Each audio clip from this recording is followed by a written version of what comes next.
இந்த ஜனநாயகன் விழாவை பொறுத்த வரைக்கும் பார்த்திங்கன்னா ஒரு பார்வையாளர் கூட வெளியில் போகவே இல்லை. இத்தனைக்கும் ஒரு 4 மணி 3:30 மணி 4 மணிக்கு அந்த விழா தொடங்குறாங்க. விழா முடியும் போது பார்த்திங்கன்னா நள்ளிரவு ஒரு 1:15 1:30 ஆயிடுச்சு. மொத்த நேரம் பார்த்திங்கன்னா மக்கள் வந்து அவங்க உட்கார்ந்த இடத்துல ஆடாமல் அசையாமல் அப்படியே உட்காந்துருந்தாங்க. இதெல்லாம் நமக்கு வந்து ஒரு பெரிய ஆச்சரியத்தை கொடுத்த விஷயம்தான்.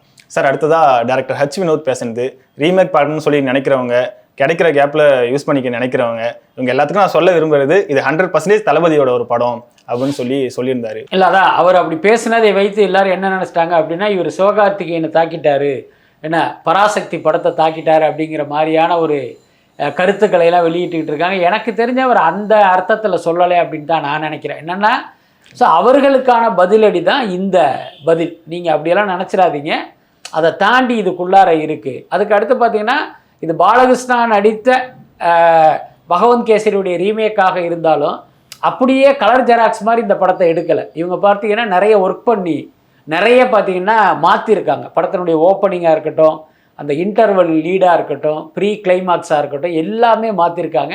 எல்லாத்துக்கும் மேலே நீங்களே யோசிச்சு பாருங்கள், கடந்த காலங்களில் ஹெச் வினோத் பேசி யாராவது கேட்டிருக்காங்களா? அவர் எந்த கான்ட்ரவர்சிக்குள்ளேயும் போக மாட்டார், அவர் இருக்கிற இடமே தெரியாது, அப்படி ஒரு கேரக்டரு.